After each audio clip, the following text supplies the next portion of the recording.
Hey, this is Book Circle Online.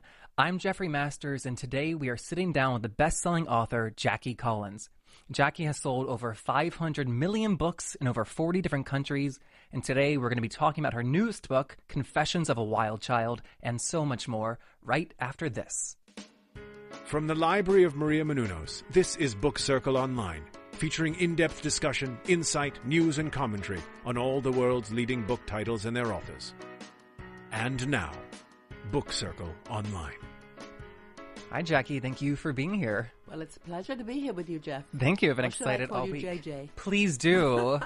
We just discovered it's Jeffrey J. and I'm Jackie J. Collins Jackie on Twitter. J. So Jackie J. Yeah. Excellent. The JJs are here. Now, I want to talk about your book, but before we do, I have to ask, this is your 30th book. Yeah. Can you name them all? I probably could. Really? But you don't want me to because it would take up the entire interview. 30 That books is a lot. I mean, the first book was The World is Full of Married Men, 1968. followed quickly by The Stud. Yeah. Okay, then stop there. Okay. Yeah. I Stud. believe you. Yeah. Okay. Although 30 books published, and we just found out 30 bestsellers as well. Yes, Confessions of a Wild Child is currently on the New York Times bestseller list and the Canadian one and all the Wow. good things. Yeah, That's an amazing record. I know. It's fantastic for a Yeah, school dropout. congratulations. Thank you. Good job, JJ. Yeah, thank you, JJ. You're welcome. So I'm curious, the more Yeah. books that you write, does it get easier or harder to write them? In the sense that, like, you're good at it, so is it easy, or does it get harder to keep it, like, fresh and new each time? I wish I knew that because I love writing. I have a passion for it, but I have no idea what I'm going to write next. Really? So tomorrow I'm going to hold myself up. I've been out on this fabulous tour for Confessions of a Wild Child. And now that I'm back, I can lock myself away and start writing again. But I left them all at a very pivotal point. There's Lucky, somebody in her family has died. There's Max, her 18-year-old daughter, who's just become the it girl in Europe. And there is Bobby, her gorgeous Kennedy-esque son, who owns nightclubs and has just been accused of a murder. And I had to leave them all about 6 weeks ago. Wow. All in this position. And I don't know what's going to happen to any of them until I start writing it. So you've no idea going ahead? No. Really? Obviously, I'm going to solve their problems somehow. I or hope so. other. I think so. Yeah, I think I have to. Wow. So what gives you the initial spark then? I like the character of Lucky very much. I mean, Lucky in Confessions of a Wild Child is 15 years old, and it's how she becomes the woman she is in 8 books after that. Right. And 2 miniseries. I had 2 miniseries on NBC, Lucky Chances and Lady Boss. Was that one with Nicolette Sheridan? Nicolette Sheridan Right. in a dark wig. She was great, Nicolette. She has an old soul, you know, and she's very smart. And she played Lucky. She was very sensuous. And Vincent Irizarry played Gino. So the two of them together were great. And Dario, her brother, who comes out of the closet during the course of the miniseries, was a fabulous actor too. So they and her mother, who's murdered when she's 5 years old, which you will find out about in Confessions of a Wild Child, was played by Sandra Bullock. Really? Yeah, and 5-year-old Lucky was played by Elizabeth Moss from Mad Men. Wow. I know, it's crazy. You've been living with these characters for a while. Oh, I know them so well. Gino the Ram, you know, big womanizer. He loves women. His wife is murdered. He locks Lucky away with Dario in a Bel Air mansion, and he doesn't let her out until she's 15, and then he says, I'm sending you to boarding school. She goes to boarding school, meets Olympia Stanilopoulos. Not a good influence. Not at a all. good influence, and the two of them run riot in Greek islands and in the south of France, in Juan-les-Pins, all over the Europe. I know. I have to tell you, I was so relieved when she finally turned 16. Because I was like, she's too young to be running rampant across Europe and Vegas, and 16 Well, felt a little more comfortable. I was rampant when for I me. was 13 because 13? I looked 17. Oh. Yeah. Really? Were you doing Oh, yeah. those same things that Lucky Oh, did? yeah. Really? Oh, yeah. Everything in there is all about me, really. Oh, no. Yeah, I was actually, because I was in the south of France. I had an aunt who had an apartment in Cannes, and I used to take the bus every day and go down to Juan-les-Pins. Juan-les-Pins, if you've never been to the south of France, I've is this not. fabulous little resort. It's about 25 minutes from Cannes, and it's between Cannes and Nice. And it's fantastic. It's full of young people and little shops and fantastic ice cream parlors and little restaurants. And there was Wow. this great club there called the View Columbia where all the jazz musicians would hang out. So it took me back. When I was writing Confessions, it took me back to my misspent teenage years. Of course. And I think girls who read this book are really going to get an education about how to deal with boys, sex, drugs, and rock and roll. I think all of your books give an education in that. I heard that so many times. Girls say to me all the time, "Oh, you taught me everything I know about sex. I took my mother's copy and I was reading it under the covers." Wow. And I go, "Well, I hope your boyfriend or your husband or whatever is not disappointed." And they go, "Oh, no, he's very happy." That's an amazing legacy to leave. Well, I thought on my gravestone I should have, "She gave a lot of people a lot of pleasure." I think that's perfect. Yeah, would be good, huh? Yeah, absolutely. Yeah. Now, I heard you're writing a memoir? I'm writing a memoir called Reform School or Hollywood.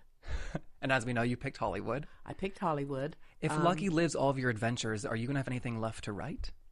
Well, I'm opening the book with, can I use language on the show? No, Yeah. I'll just What do you say wanna blank. use? No, just use it. Don't move blank or I'll blow your blanking head off. That's the opening line of my autobiography. Said to me by an armed this is robber. my show. Can I get the full with words, please? Don't move, bitch, or I'll blow your fucking head off. And when was that said to you? It was said to me by a masked bandit about 10 years ago. And he was masked and he had an Uzi 2 inches from my nose. And I was sitting in a car at the time trying to get into somebody's driveway. It was not a good experience, but I was writing the miniseries of Lucky. And so I was in lucky mode in more ways than one. And I was able to put the car into reverse and zoom off. Wow. And it was crazy. It was really crazy because after that, for a year, I could not sit in a parked car because I knew somebody would come up to me with a gun. So I would get to a red light and I would have to turn right at every red light. So it took me ages to get anywhere because that's not good. Yeah, no, that was not good. But I escaped. Oh, no. And I know you've always said that the stories in your books are the toned down versions. Yeah, they are. Are we going to get the toned down in your memoir as well? No, I think I'll let it all hang out. Wow. Yeah, because I've led a very interesting life that people don't know a lot about because my personal life, usually I'm talking about my books, not about me. And there's been little snippets of my personal life. Sure. But, So we'll be surprised. You'll be very surprised. What is one thing that we'll be surprised about? Well, my first husband was a drug addict, and I had to deal with that when I was a teenager, and I had a child, and it was not easy. I mean, I remember going into clinics and going into private doctors and screaming at them in their waiting room, "If you give my husband any more drugs, I'm going to get the police on you," and stuff like that. So that's kind of surprising. When I look back on it, I was a very ballsy person. Not I unlike still your am. characters. Yeah, not unlike my characters, because I love writing strong women. Absolutely. That's what I want people to take from my books. I want them to take the strong women. And women can do anything. Girls can do anything. And women should have a purpose in life other than reeling around drunk in a miniskirt going, "Oh, I think I'll hook up with him tonight." No, ladies, do not do that. You've got to have some purpose in life for yourself, something for yourself that you do. Even if it's making cupcakes or, sewing or whatever, you've got to have something that's yours. Absolutely. Yeah. I think it's very inspiring, too, that you were kicked out of school, right? For yeah, formal everybody education. said I couldn't be a writer. I said I want to be a journalist. I started off wanting to be a journalist, and I wrote tons of books. And I would get halfway through them, and then I'd, kind of abandon it because I'd have another better idea. Oh. And then eventually I finished one book, which was The World is Full of Married Men. Wow. And Barbara Cartland on English television said, "Miss Collins, you are responsible for all the perverts in England." At which point I said, "Thank you." Another quote for your gravestone. Yeah, I love it. I love it. It was #1 within 2 weeks. The book. The book. So your first book was a bestseller as well as banned in many countries, correct? Yes, it was banned in Australia, South Africa, Boston, That's China. an amazing debut into the literary world. I know. But people, there were no 4-letter words in it because my publisher asked me to remove them. Otherwise, I would be banned. I was banned anyway. Right. But it took the double standard between men and women, and it stood it on its head because I was so sick and tired. I was always being chased by married men. Constantly. I remember when I got married to my first husband, and he was sick, and he had to go to the hospital, but the best man actually chased me round a table. Does that sound like a cliche or not? It was crazy. And I thought, what is it with these married men? And you would say to them, "Well, what about your wife?" And they'd go, "Oh, my wife would never do anything. She's at home. She's a wonderful woman, but, she doesn't really understand me." I mean, the corniest lines in the world. So I thought, I'm going to take this myth that men can do whatever they want to do and women can't, and turn it on its head. And that's what I did with The World is Full of Married Men. And that's why people loved it, because women loved it, because I was writing about a woman who put up with it for 10 years and then turned around and went to bed with a rock star. And the husband was so furious, he went to his beautiful girlfriend and said, "Oh, I'm going to marry you. I'm going to divorce my wife." And she just looked at him and said, "I don't want to marry you. I just like sleeping with married men." So this created outrage. Of course. And the book was a huge bestseller. And I followed it with The Stud. The Stud. The Stud. And both have been made into movies, correct? Yes, they have. And Confessions of a Wild Child already has a movie deal. It has a movie deal. They want me to write the script, which I probably will do in my spare time, of which I have none, because I'm writing the Sant'Angelos now, which is going to be a big, epic book about the Sant'Angelo family. I'm going to bring all the characters back in it, and people will love that. Is Lucky a child in that one as well? No, Lucky is a She's grown woman, and she has her own children. She has Max, who's becoming the it girl of Europe, and Bobby, who's her gorgeous Kennedy-esque son, who is owning nightclubs all across America. And we're going to see what happens to the family. Epic things will happen. This is a very long soap opera that's been dragged out through books. Amazingly. How dare you, JJ? No. Dragged out? How No, dare I don't you? mean dragged out. I mean like expanded. Expanded and is yes. a much Is that a better better word? Can we Yeah. rewind this? No, I understand. No, I just mean like You know, when I was a kid growing up, I can't remember what the book was called, but it was a series of books about a family. And I thought, I love this because you get invested in the characters. And people are always writing to me and saying, please bring back Al King from Lovers and Gamblers. Please bring back Chris Phoenix from Rockstar. Please bring back Madison Castelli. And I thought, you know, they love the fact that Lucky keeps on coming back. And it's proven in this book being another bestseller. But this was a prequel to all the Lucky books. This was showing Lucky how she became the woman she is. And it was so much fun to write because I wrote it in the first person as Lucky. So, you know, it's all her thoughts. And she's very ballsy and very street smart.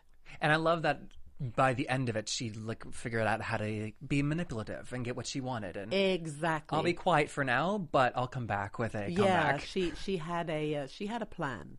And she had to have a plan. Otherwise, she'd end up locked up in another boarding school. Absolutely. Yeah. Do you have anybody in mind for the Lucky movie, for Confessions? Well, if I was going to make a movie about Lucky as she is today, it would be Angelina Jolie. But as a teenage Lucky, I'm going to do a big search for the perfect Lucky. Really? And I'm going to put up on my website, JackieCollins.com. I'm going to have a space there where people can send in their videos. It's not up there yet. The script has got to be written first. Of course. But any girl between like 15 and 19 will feel free to send me their videos, you know. Wow. We'll see if we can find a new person to play Lucky. That's amazing. And I want to bring Vincent Irizarry back to play Gino again because he looks exactly the same as he did when we made the miniseries. Ooh. Yeah. And he's gorgeous. You know who he is, right? I do Daytime not. soap. I can't say. He's on a very famous daytime soap. Okay. Yeah. General Hospital. Oh, I've heard of it. Yeah. No, I've seen it. JJ. Was there a point in your life that you realized what a successful and major author you would be? Was there like a defining moment? No, I think with Hollywood Wives. You know, Chances, when I wrote Chances, which was the first book in the Sant'Angelo series, that came out and it was hugely successful. The, CNN called it The Godfather Goes to Bed. And I had kind of, you know, I always wanted to write a book about a criminal. And I wanted to call it Criminal originally. Anyway, I wrote this book, and it was the number 10th best-selling book in America for the whole year, and nobody knew who the hell I was, but they loved this book. Right. And then I followed that with Hollywood Wives. Then everybody knew who I was. So I guess between those two books, the success of Chances and then the huge success of Hollywood Wives. It was that when you realized it. Yeah. They were both number one in America. They were Wow. both huge. And, you know, she's such a popular character. You were writing about housewives many years before, Desperate Housewives and The my Real God, Housewives. yes. Excuse me, I've got Hollywood Wives, Right. Hollywood Kids, Hollywood Wives, The New Generation, Hollywood Husbands, and Hollywood Divorces. You need some royalties from Bravo. I know. I'm thinking of writing The Real Hollywood Bitches. Yeah, it would be fun. It's amazing that no cuss words in your first book, and here you are with titles. Was it Pretty Little Bitch Girl? Oh, poor little bitch girl. Poor little bitch girl. I was Just on. flat out the I was title. on Good Morning America, and I'm sitting there with George Stanislopoulos, and Is that Stephanopoulos? Yes. And he says to me, "Oh, Jackie, I'm just so sorry." He said, "I've just got word from upstairs that I can't show the book and I can't say the title." So we did this amazing interview where we couldn't show the book and couldn't say the title. And at the end of the interview, the entire crew screamed out, "What's the book called?" And I was the second most downloaded person that day. And the book immediately was number one. Wow. Yeah. And there's already another book coming out in April, the Lucky Cookbook, right? The Lucky Sant'Angelo Cookbook, filled with fabulous recipes, great illustrations of Lucky, little scenes between her and Lenny that I haven't had in any other books, scenes with Max and Bobby and all of that. And are these your own recipes? Yeah, they're my own recipes, and drinks, great drinks. There's I the believe Jackie that. Collins, which was created for me by Wolfgang Puck. Oh, okay. It's so good. It's vodka and raspberries and kind of sweetener. I mean, I did a video for it and was completely drunk at the end of it, reeling around my kitchen, going, "This is a great drink." I'm just shocked that you have time to cook. Well, I cooked for 38 people on Christmas Day this year. Wow. 38 people, 2 turkeys later, like 7 or 8 vegetables, English roast potatoes, which are in the cookbook, and they're so delicious. I did those for the video, too. And it's mainly Italian, right? Yeah, Cooking? mainly Italian, but a lot of great recipes. Okay. Desserts, sauces, fabulous drinks. Is there a reason you tend to love your ethnic characters? Well, I think that I was, in another life, I'm going to sound very Shirley MacLaine now. Please. I was either a panther, or I was a black male soul singer, or I was Italian. So those are the 3 things I think I was. Possibly all the above at different points. Yeah, at the same time. Why a panther? I don't know. I have such an attraction toward them. My house is filled with paintings of panthers and leopards and panthers. And I have paintings and I have bronzes of them everywhere. And I just love them. They just kind of give me a sense of peace and calmer and cool. Wow. Yeah. And we're talking Black Panthers, right? Black panthers or leopards. Oh. I could have been one or the other. I have a feeling it possibly was a leopard. It's a very... And cheetahs. I like cheetahs too. Yeah. The big cats. Expensive the sleek furs. cats. Very animal-friendly house. Yes, exactly. Yes. Oh, fascinating. Yeah. And then your house was based on the painting, right? The David Hockney painting, A Bigger Splash. That's I saw this amazing. in a gallery and I went, I want that swimming pool. And It's the giant flat swimming pool, yes, right? Yes. And I've got that swimming pool now. I actually knocked down a house that was there and was falling to pieces anyway, and built my own house, which I love because it's such a great place for me to write. I can go from room to room and I can write anywhere because I write in longhand still, and that's what I like to do. Oh, really? Yeah. And do you write every morning? Well, when I'm not out promoting a book, Of course. Yes. Yeah, We're no, I almost do. done. I'm sorry. I write. Oh, don't be silly. I'm enjoying this. Good. Thank you. I write from 9 o'clock in the morning till about 4 o'clock in the afternoon. I try to have no breaks, but occasionally I will take a trip to the fridge, Of course. open it, stare into it blankly, make a cup of tea, and go back to my desk. 9 to 4 Yeah. every day you can. Yeah, every day I can. And then at 4, I will allow myself the pleasure of lying on my bed, having a bar of chocolate and watching some TiVo, because I TiVo everything. I'm a TV junkie. Ah, I see. Yes. What's your favorite show? Well, right now it's Shameless, which is so I love brilliant. Emmy Rossum. Don't you love it? Oh, Emmy Rossum. Did And you they- watch this week? I haven't seen Oh, this season. my God, she's so brilliant. And they ugly her up too for it. She's so beautiful in real life, but Oh, I think she looks better on the show Oh, than do she you? does in life. oh, Yeah. I don't know. Oh, I think so. She looks, I like that kind of wild, unretouched look. I guess I'm just used to like red She carpet. could be a Emmy. Lucky, yeah. I don't like the red carpet Emmy. I like the Shameless Oh, I Emmy. see. She looks incredible, and she could be a great Lucky. Yeah, she's great on the but show everybody's too. good, and I like all the other shows that are on, like The Following, and Yeah. the one with James Spader, The Blacklist. Oh, I haven't seen that Yeah, one. that's really good. And I have to confess, I didn't really like Emmy Rossum before Shameless. I'm with you on Right? that. Yes, because she seemed a bit uptight, but she's so great on this She's show. wonderful, yeah. She's brilliant. It's the perfect part They for all her. are, though. They all are. It's a great cast. I just like family dramas like Yeah. that. Yeah. Yeah. And so I have a question for you about writing and writers. I'm sure you've been asked this before, but for the people listening, Yes. what advice do you have for the upcoming writer in 2 parts to become a great writer and then also to get published? Well, I'm not a literary writer. I am a storyteller. I tell stories. I create characters. When I was a kid growing up, I read Dickens and Harold Robbins, and I loved all the different characters. But, Harold Robbins would have his women just there for sexual pleasure or cooking. So it was sex or cooking. And I thought, I'm going to write real kick-ass women, which I have managed to do. Absolutely. Especially Lucky, who's such a great character to write.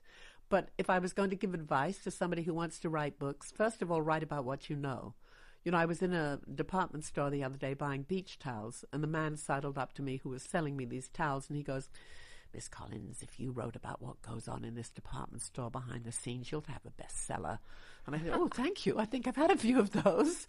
But it's true. You write about what you know, and don't talk about it.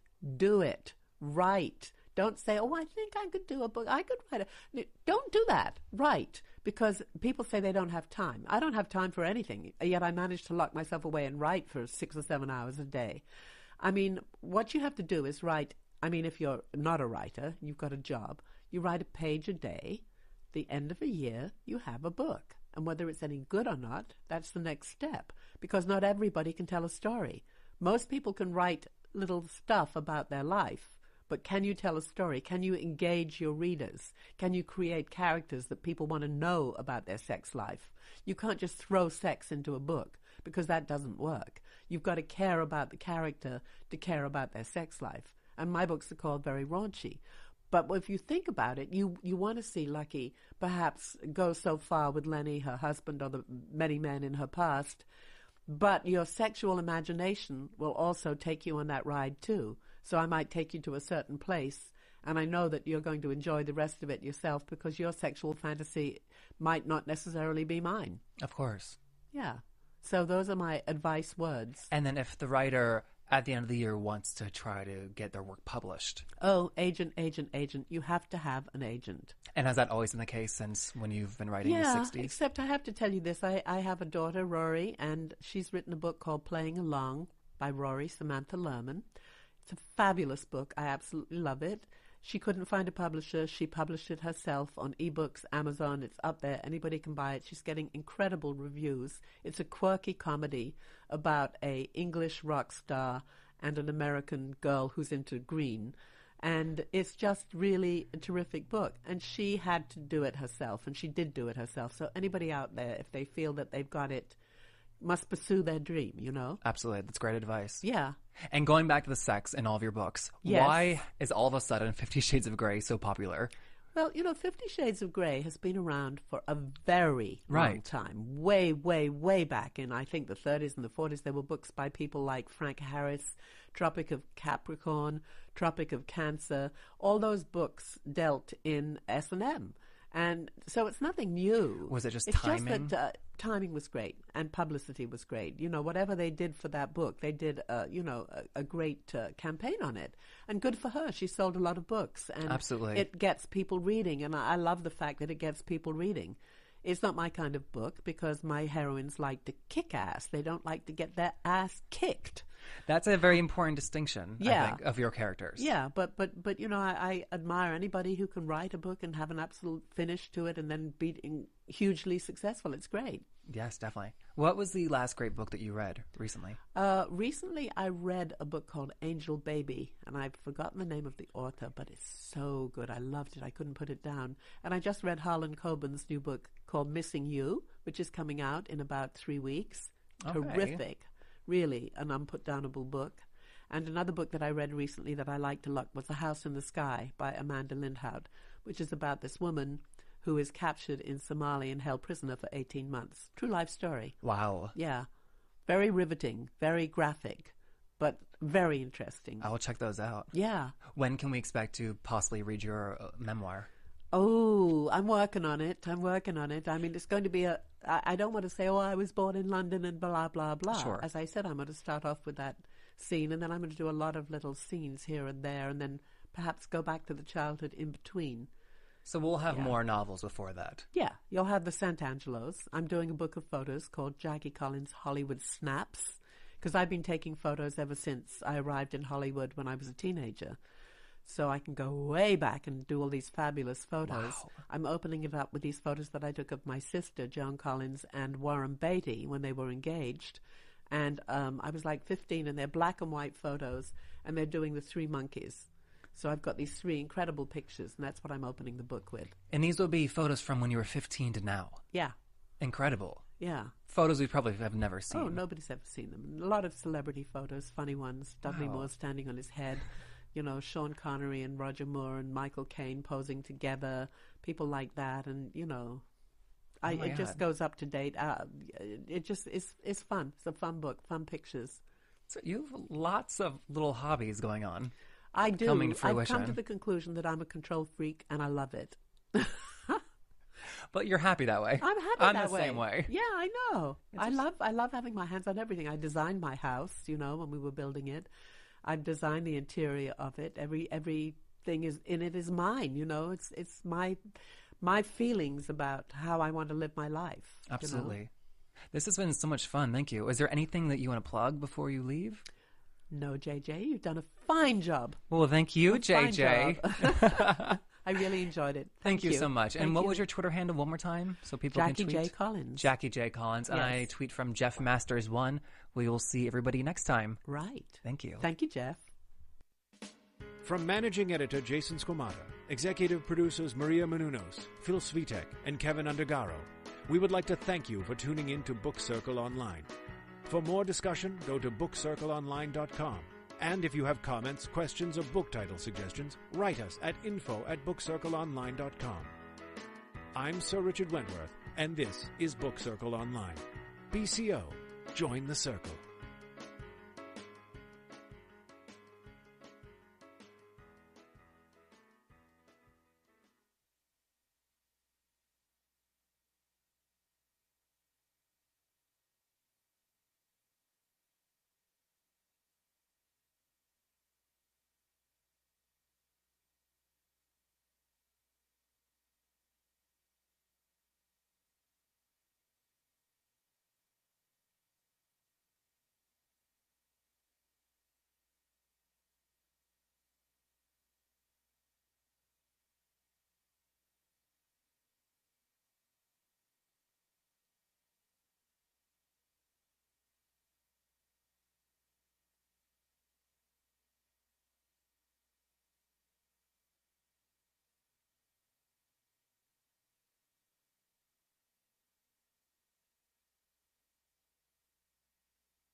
Back, I can lock myself away and start writing again, but I left them all at a very pivotal point. There's Lucky, somebody in her family has died. There's Max, her 18-year-old daughter, who's just become the it girl in Europe. And there is Bobby, her gorgeous Kennedy-esque son, who owns nightclubs and has just been accused of a murder. And I had to leave them all about 6 weeks ago. Wow. All in this position. And I don't know what's going to happen to any of them until I start writing it. So you have no idea going ahead? No. Really? Obviously, I'm going to solve their problems somehow I or hope other. so. I think so. Yeah, I think I have to. Wow. So what gives you the initial spark then? I like the character of Lucky very much. I mean, Lucky in Confessions of a Wild Child is 15 years old, and it's how she becomes the woman she is in 8 books after that. Right. And 2 miniseries. I had 2 miniseries on NBC, Lucky Chances and Lady Boss. Was that one with Nicolette Sheridan? Nicolette Sheridan Right. in a dark wig. She was great, Nicolette. She has an old soul, and she's very smart. And she played Lucky. She was very sensuous. And Vincent Irizarry played Gino. Oh. So the two of them together were great. And Dario, her brother, who comes out of the closet during the course of the miniseries, was a fabulous actor too. So and her mother, who's murdered when she's 5 years old, which you will find out about in Confessions of a Wild Child, was played by Sandra Bullock. Really? Yeah. And 5-year-old Lucky was played by Elizabeth Moss from Mad Men. Wow. I know. It's crazy. You've been living with these characters for a while. Oh, I know them so well. Gino the Ram, big womanizer. He loves women. His wife is murdered. He locks Lucky away with Dario in a Bel Air mansion, and he doesn't let her out until she's 15, and then he says, I'm sending you to boarding school.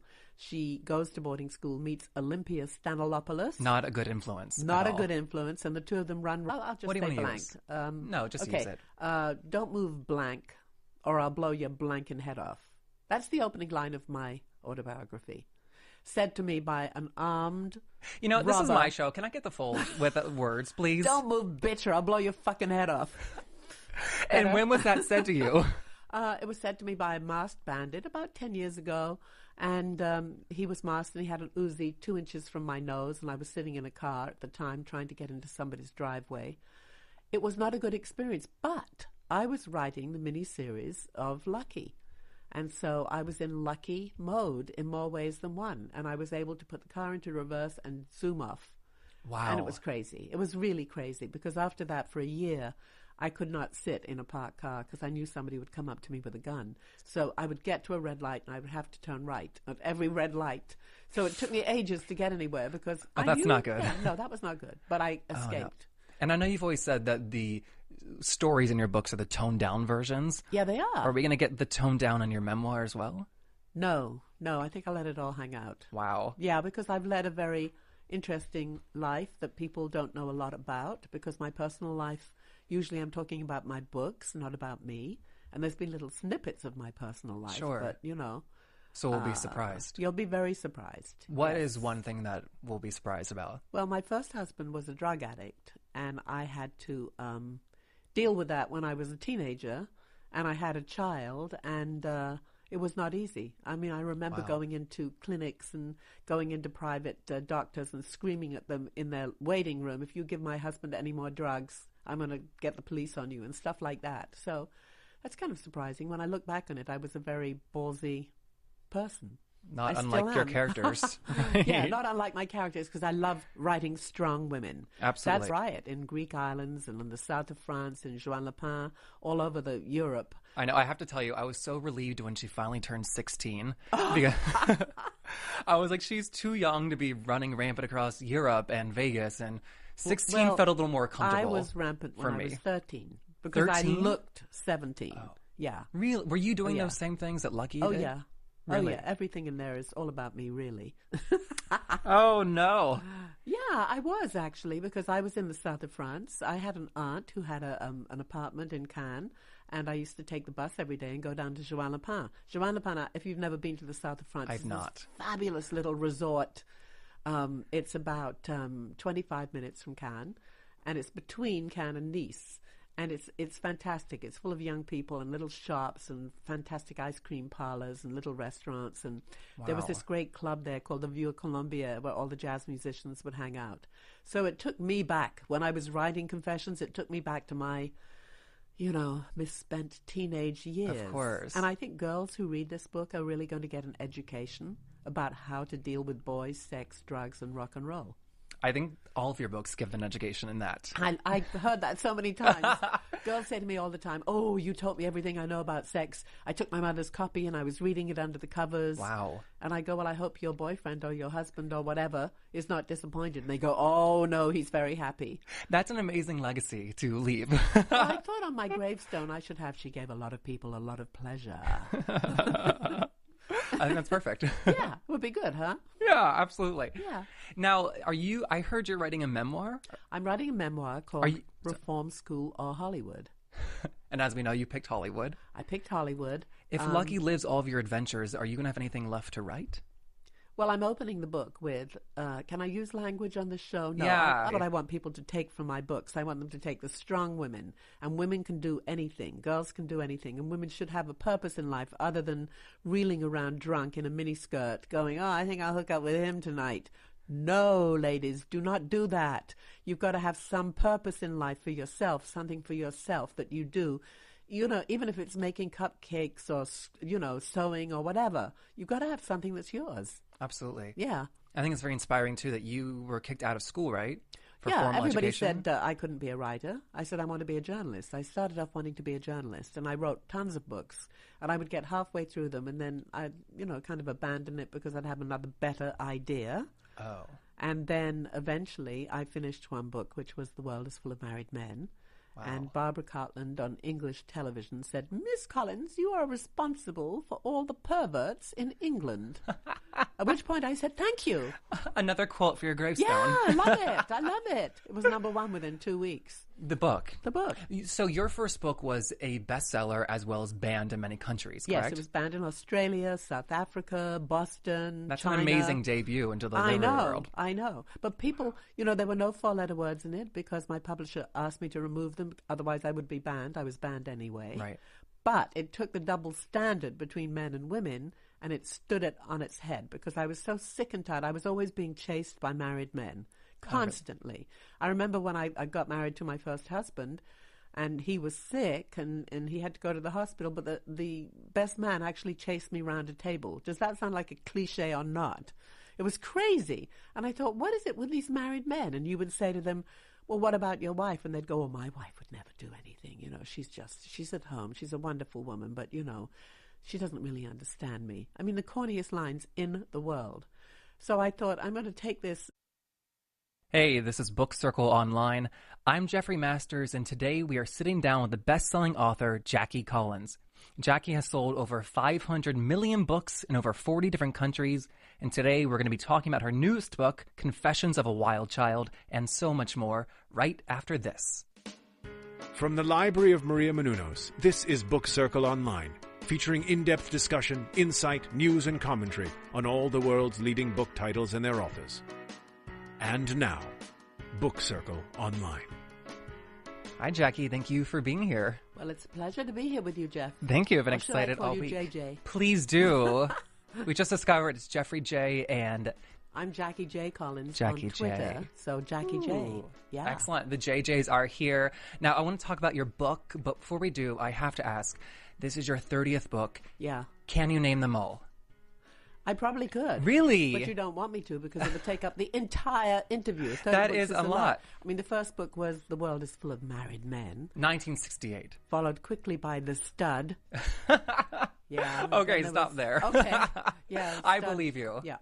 Okay. Although 30 books published, and we just found out 30 bestsellers as well. Yes, Confessions of a Wild Child is currently on the New York Times bestseller list and the Canadian one and all the good Wow. things. Yeah. That's an amazing record. I know. It's fantastic for a Yeah, school dropout. congratulations. Thank you. Good job, JJ. Yeah, thank you, JJ. You're welcome. So I'm curious, the more Yeah. books that you write, does it get easier or harder to write them? In the sense that, like, you're good at it, so is it easy, or does it get harder to keep it, like, fresh and new each I time? wish I knew that because I love writing. I have a passion for it, but I have no idea what I'm going to write next. Really? So tomorrow I'm going to hold myself up. I've been out on this fabulous tour for Confessions of a Wild Child, and now that I'm